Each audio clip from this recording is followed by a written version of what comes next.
بزرگ آئے تھے عراق شہر سے. ملک عراق میں ایک شہر بصرہ ہے. اس بزرگ کا نام حضرت حسن بصری ہے. انہی کے نام سے اس مسجد کی نسبت بصری شاہ کیا گیا. بصری شاہ مسجد. تو یہ مسجد نوابوں لوگوں کے دور سے پہلے کی مسجد ہے. اور اس مسجد کی تاریخ ملتی ہے کہ 500 سال پرانی بھی ایک مسجد تھی جسے شہید کر کے رضا علی خان نام کے کسی شخص نے دوبارے سے اس مسجد کی تعمیر کروائی تھی. تو اس اعتبار سے بھی اس کے تقریباً 300 سال ہو گئے. تو 500 سال اور 300 سال ملا کر کے 800 سال. اور یہ بزرگ کربلا کے واقعے کے بعد بتایا جاتا ہے کہ ہندوستان کا رخ کیے تھے مذہب اسلام کی دعوت و تبلیغ کے لیے. یہ جگہ پسند آ گیا تھا اور اسی جگہ پر وہ دعوت و تبلیغ کے کام کر رہے تھے. لیکن پہلے لوگ جھگی جھوپڑی جو بناتے تھے وہ بانس کی خیموں کا بناتے تھے. نیچے میں پانی چلا آتا تھا, سیڑھے کے ذریعے سے وہ اوپر چڑھتے تھے, اوپر میں رہتے تھے. اور جب انگریز کا زمانہ آیا اور انگریز اس ملک پر قابض ہوا تو آگرہ میں پھاٹک بنایا, جس کی وجہ سے یہ کلکتہ شہر بس پایا. یہی وجہ ہے کہ انگریز سے پہلے کی جو بھی مسجدیں دریا کے کنارے میں کلکتہ کے اندر میں موجود ہے وہ سب کے سب اونچائی پر بنائی ہوئی ہے, کیونکہ جوار بھاٹا سے یہاں پر لوگوں کے لیے رہنا مشکل تھا.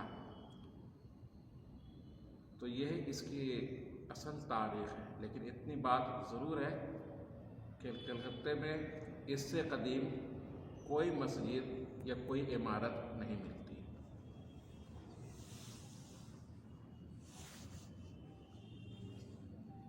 تو اور یہ دوسرا ہے مسئلہ بصری شاہ رحمۃ اللہ علیہ کے بارے سے.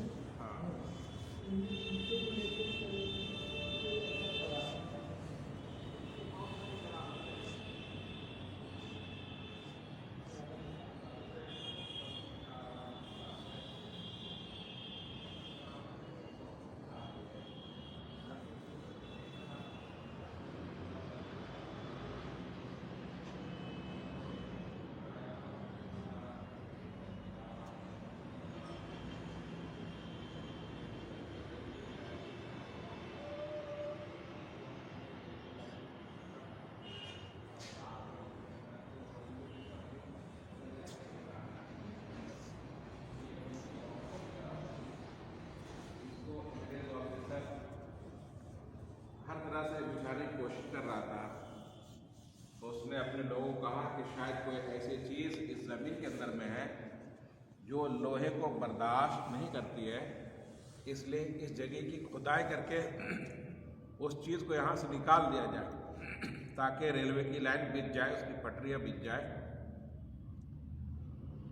تو انگریزوں نے جب اس کی کھدائی شروع کروائی مزدوروں کے ذریعے سے تو کسی کے ہاتھ پہ پھوڑے, کسی کے پیر پہ پھوڑے, دن بھر لوگ لہو لہان ہوتے رہے, لیکن زمین وہاں پر کھدائی نہیں کر پائے. رات کے وقت میں انگریز آفیسر اسی علاقے کے اندر میں باغ بازار میں ان کا جو ایک آفس تھا, گھر تھا, اس میں وہ اندر سے کنڈی لگا کر جب سو رہا تھا, اسی کے اندر میں بزرگ نمودار ہو گئے.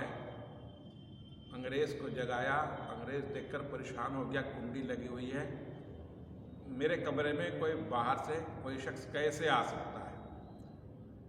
اس بزرگ نے فرمایا کہ گھبراؤ نہیں, میں حسن بصری ہوں اور وہ جگہ میری ہے, اس جگہ کو چھوڑ کر تم اپنے باقی ریل کی پٹری لے کر کے جاؤ, پھر تمہیں کوئی پریشانی نہیں ہوگی. پھر اسی وقت انگریزوں نے اس مزار کو صبح میں بنوایا اور ایک مسلم خاندان کو خادم کی حیثیت سے وہاں پر آباد کرا دیا, جو کہ آج بھی ان کے مزار شریف مرجع خلاق ہے. جس وقت ہندوستان کی بارڈر کھلا ہوا تھا ان کی بارڈر کھلی ہوئی تھی جس زمانے میں، پاسپورٹ ویزے کا جھمیلا نہیں تھا، اس زمانے میں ان کے عرس کے موقع سے ایران، عراق، افغانستان سے لوگ آتے تھے اور پورے متحدہ ہندوستان سے بھی لوگ آتے تھے، پورے بر صغیر ہند و پاک، بنگلہ دیش بھی اس وقت اس میں شامل تھا، برما بھی شامل تھا، اور 15 روزہ عرس پاک حضرت حسن بصری شاہ رحمۃ اللہ علیہ کا چلا کرتا تھا۔ بعد میں خادموں کے اندر میں کچھ ایسے لوگ ہو گئے جو اپنی ذاتی مفاد کی خاطر مزار شریف کو یا ان کے نام کو گم کر دیا۔ تو آج بھی اگر اس کے اوپر میں دھیان دیا جائے، ان لوگوں کو سمجھایا جائے اور عرس کا صحیح طریقے سے اہتمام کیا جائے، لوگوں کو بتایا جائے، تو ابھی بھی لوگ اگر باہر سے ہیں تو کم سے کم کلکتے سے لوگ کثیر تعداد میں آئیں گے۔